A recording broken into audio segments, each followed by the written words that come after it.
Most controversial superhero movie to come out in the last 5 years, maybe, which is crazy to say, showcasing what might be maybe the weakest Superman we've seen in live action, to many fans' anger. A movie that has been heavily politicized as well, because all movies, of course, now have to be heavily politicized by every side. No thanks to James Gunn, who can't stop tweeting about this film everywhere he goes, with people constantly comparing it to Henry Cavill. Is Henry Cavill Superman way better? Are the Snyder fans truly correct? But is this a changing of the guard? Is this a Superman for a new fan base, or is this a Superman that can unite the fans?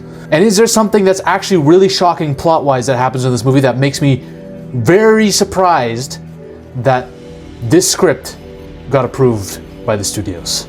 That's all I'm gonna say, and we're gonna get to that. But more importantly, was this movie actually any good? Here's the problem, guys. This is a lose-lose situation I'm in here by making this video. I can't win no matter what I say. There is a certain contingent of fans that want me to hate this movie. All right, a lot of these fans themselves went in hating this movie before even watching it and have already made up their minds. And the same can be said about the opposite side, that if I don't love this movie, if I say anything less than praise, I'm a disgrace, right? As excited as I was for a new Superman movie, I also wasn't looking forward to having to watch it because I knew this video was inevitable. This is the most honest and objective video you're gonna see. When it comes to Superman, I'm an honest and fair man. I'm also a cokehead, so I was rooting for this movie in all honesty. I wanted this to be good. I'm a fan of James Gunn. I made a video actually, way back in September when I first started this channel, defending this Superman, when a lot of people were shitting on it and the suit. I made a video saying, who cares if the suit doesn't look as good as Cavill's, and in some shots it may not look that good at all, to be honest, but who cares? There's a better story out there and it's being told. And now, granted, none of the predictions I had for what this movie were gonna be, none of them came true. I was dead wrong, except for one. But overall, guys, I liked it. Don't leave! I know this is what a lot of fans don't want to hear. A lot of people want to hear me shit and destroy this movie, tear it up, and I know a lot of people, my fans, didn't like it. I enjoyed this film. That doesn't mean it's perfect, but I enjoyed it. I liked David Cordensweat as Superman. He's a relatable everyman rather than a stoic, straight-played Chad, okay? A lot of people are not going to like that either, because everyone wanted this. There's a lot of people who wanted this to be alpha male, masculine, stoic Superman. I don't need my Superman to be alpha male, stoic Superman, because for one, they're not trying to make this the same Superman as Cavill's. This guy reacts to things. He does. I don't mind that. But there's something off. There is something off with this movie, with the Superman. We're going to get to that, but I can't go into this without talking spoilers, okay? All you need to know is I did like the movie. Spoiler talk happening now. I'm going to talk about the things I did like, okay? Is this the weakest Superman? Yes, and I don't know. I would like to change that term to the most vulnerable Superman, because he does get his ass whooped quite a bit, but there is some context here. A lot of people were shitting on this movie without knowing the context of all the situations, okay? A lot of people were like, oh, bro, why does the Superman look like he's getting his ass whooped in every scene? And to be fair, he is. But there are things happening. First of all, for the entire second half of this movie, for most of it, there's a large sequence where he has been exposed to kryptonite and it's still in his veins. He has poisoning. And there's a sequence where he is getting battered at one point in this pocket universe, and it's because of the kryptonite. He still has it in his system. You see Superman bleeding, destroyed in the Arctic, right? Where Krypto has to help him out and save him. This is caused by the Hammer of Baravia, which the film literally tells us this is the first loss in a fight that Superman has taken ever. The Hammer of Baravia is Ultraman in disguise. And Ultraman in disguise has another identity. He is a Superman clone. Lex Luthor, Superman 3 style, took a piece of Clark's hair and used it to clone him. He created a whole ass Kryptonian with the same powers as Clark. So of course, Superman will get his ass whooped by himself. It happens, all right? He got his ribs broken by another version of him. So it can be explained, guys. A lot of the ass beatings he takes can be explained.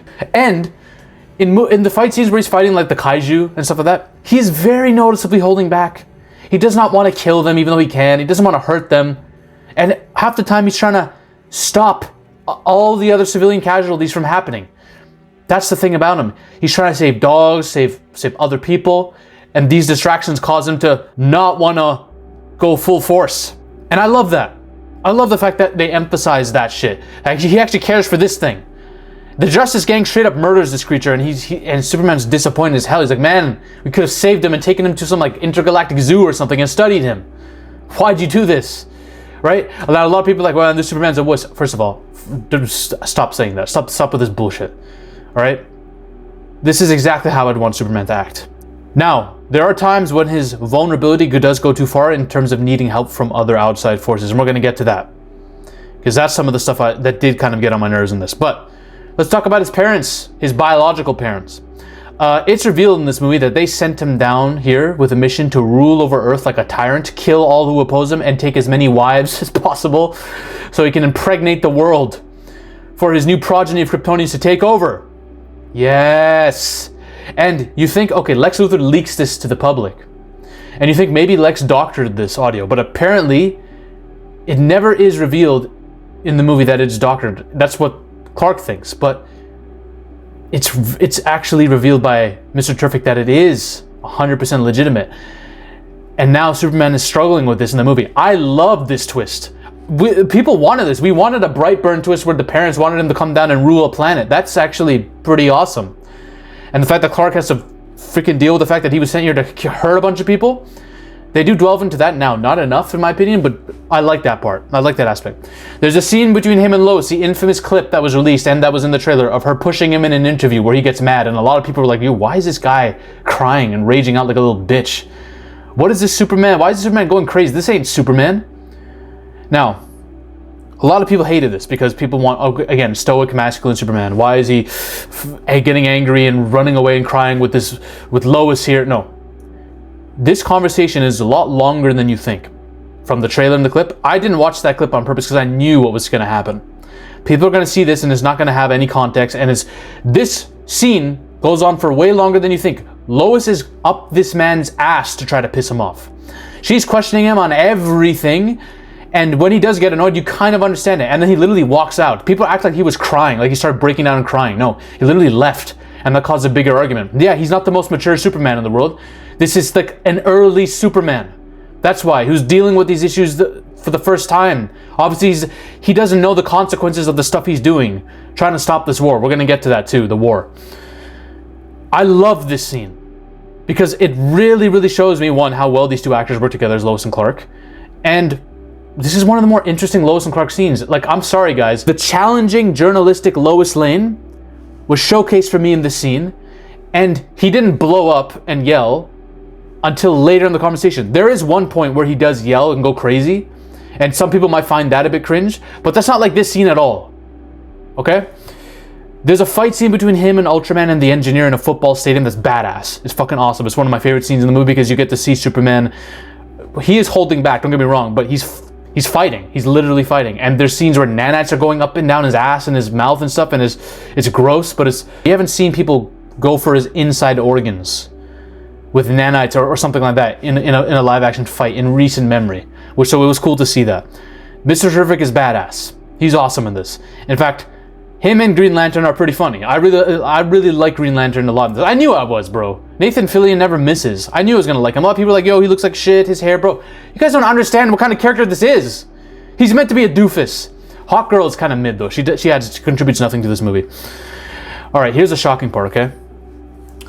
So this is going to be a sensitive topic, and it really your emotional reaction to this will depend on where you are in this conflict, if you even care about it.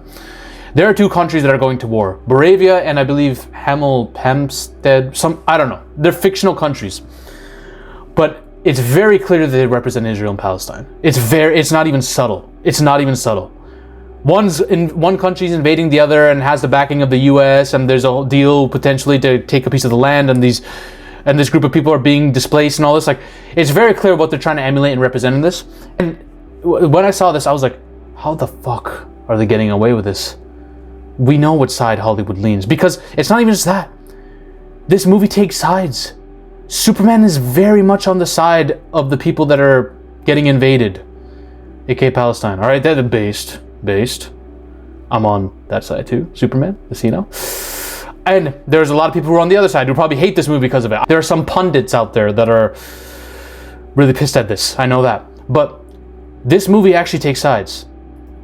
I don't know how the fuck James Gunn got away with this, because we know Hollywood leans to one side. Dude, we've seen entire production studios oust actors from their main roles just for speaking out against specific countries. We've seen it.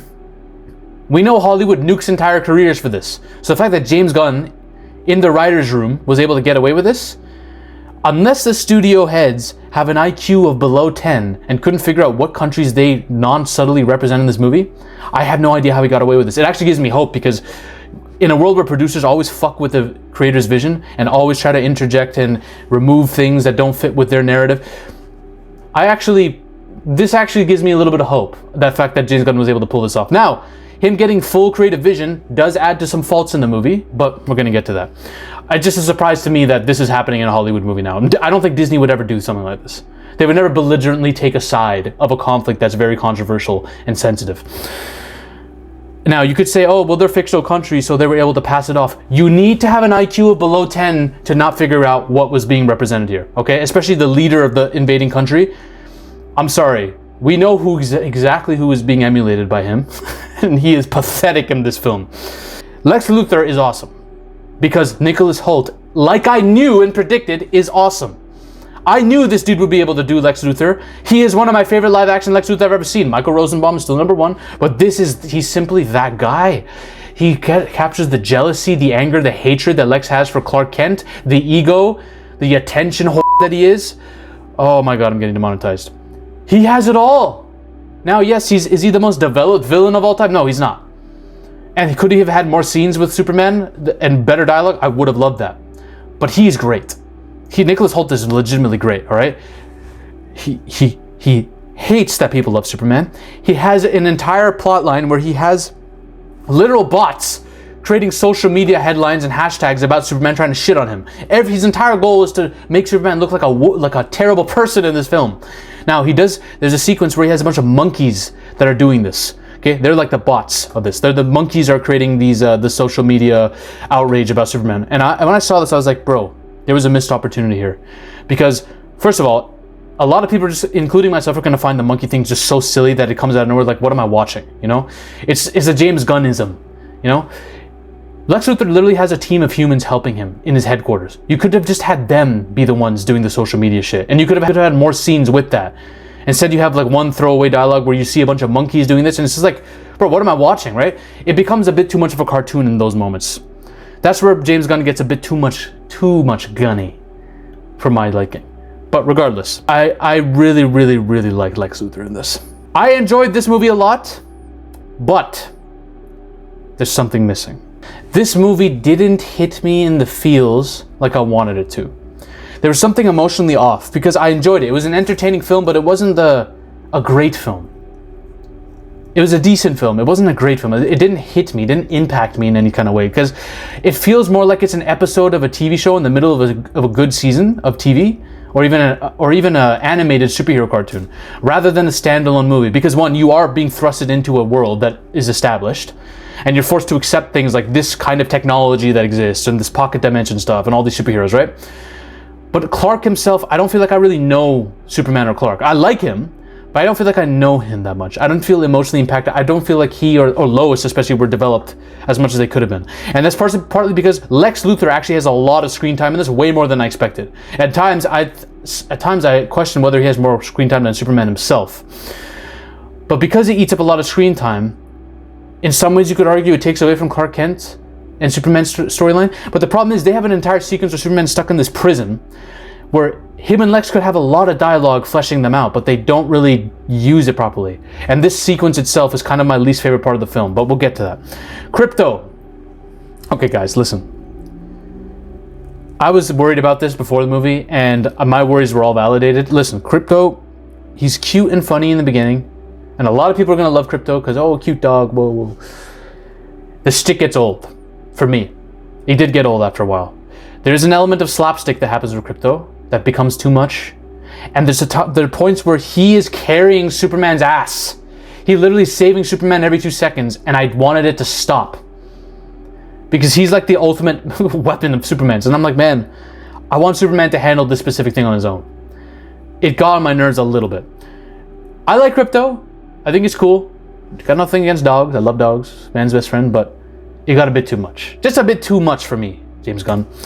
The entire sequence in this pocket dimension where he's trying to escape is my least favorite sequence of the movie. And I don't like the pocket dimension itself because there's a sequence where Lex Luthor uses it as a rift to destroy Metropolis, to distract Superman from going to stop the Israel-Palestine thing. And you didn't need this at all. You didn't need this rift destruction of the city. It felt like this was just we needed to do this because we needed to use the budget. That's literally what it felt like. Oh, we need to have a city destroyed at the end of this. We need to climb. We're not doing a laser in the sky anymore, so this is going to be our new thing. It just seemed like that. You didn't need it, man. It took away from the movie, in my opinion. You didn't need it. Honestly, you could have just used Ultraman as your big threat in the city. There's literally, he works for Lex Luthor. There's a scene where he works for Lex Luthor. That's established, right? In this movie, Ultraman's wasted a little bit. He doesn't have a character. He's like a robot that Lex and his team controls, literally like a fight night game. L1, X2, they're controlling him like he's literally a video game character fighting Superman. They know Superman's fight moves and they've created a freaking playable character. That was kind of stupid in my eyes. And I understand that he's not supposed to have a lot of character because I think they're trying to build him to be Bizarro. But it doesn't make sense why you didn't just make him your main city threat instead of this dumbass rift plot, because he literally has a scene where he's like, they chose him, let them die. And he's referring to Metropolis being destroyed. Why not just send Ultraman to start killing people to distract Supes and make Supes look like a bad guy, because Ultraman looks like Superman now. Ultraman is a clone of Superman. Why don't you just have him kill a bunch of people and frame Superman? That could have been your ultimate thing to destroy Supes instead of this dimensional rift thing. That would have been a lot smarter in my eyes. Because now you're just almost destroying yourself with this rift thing and destroying all this property you own. It makes no sense. It was really stupid. This chick is a social media influencer chick who takes pictures of herself and looking hot, and she's literally there as a plot convenience to destroy Lex. She literally just takes pictures, and in the background it shows Lex's plans conveniently. It's literally a plot convenience. That's what it is. This is a reporter at the Daily Planet, and I have no idea what her purpose is in this movie. I thought she was going to have a bigger role, like she was maybe a tool for Lex to use, or maybe she's a mirror for Lois Lane. She's like kind of this bimbo reporter because they dress completely differently, they act and talk differently, but no, they don't do anything with the character. I don't even know what the hell the point of this chick was. I think James Gunn just cast her because she's hot. That's it. Millie Alcock shows up as Supergirl at the end. She looks good. She looks good in the suit. I like this actress. She's fine as hell too. I don't have a problem with her. I don't know how to rank this movie. It has those issues I mentioned. It's in the 7 range. I don't know if I can give it a high 7. It's definitely not an 8 film, not even close. It's in the 7s, probably low 7s for me. Good movie, solid movie. I had a solid time, enjoyable time. I wanted to love it, and I wanted it to be great though. I enjoyed it, but I wanted to love it. I wanted to soak in this. Because now, I'm questioning whether I like Man of Steel more. And I know that's really sad to say because first of all, I don't think that's sad to say because I don't think Man of Steel is a bad movie. I like Man of Steel. I think I really enjoy Man of Steel. But I wanted this movie to be, because this is the starting point of a new universe, in my eyes, for me, I should like it more than Man of Steel. Maybe. I don't know. Maybe it's unfair that I'm comparing them. That doesn't mean for me that this universe is off to a bad start. A lot of people will think so, but not in my eyes. I liked it. I enjoyed it. I think you guys should give it a watch. A lot of you will probably still despise it because I feel like it really comes down to what style of film you like. If you don't like James Gunn style, and if you don't like Guardians of the Galaxy movies, you probably won't like this. And even that's not fair to say because I have a friend who I watched this with. He doesn't care for the Guardians of the Galaxy movies, and he still liked it. So I don't know what side of the hill you're going to be on with this, but I enjoyed it. I liked it. Give it a chance. Give it a shot. And I don't have anything else to say about this. I will make a video ranking all the live-action Supermans in terms of their power level to see who's the strongest, because I do think there are a lot of feats he pulls off in this that are going to be underrated, but I do want to see where he ranks among the Superman in terms of power. I'm going to make that video very soon, alright? I have no video to recommend after this. Just watch the film and let me know what you think. Ladies and gentlemen, we are on a mission to take over Hollywood. But the army must keep growing. If you want to suggest video topics to me, or talk about your favorite movies or favorite film theories in a community with like-minded individuals, join the Zafy Discord now. Link is in the description and the comment section as well. Join us. This movement is just beginning. We're taking over Hollywood, one Coke line at a time.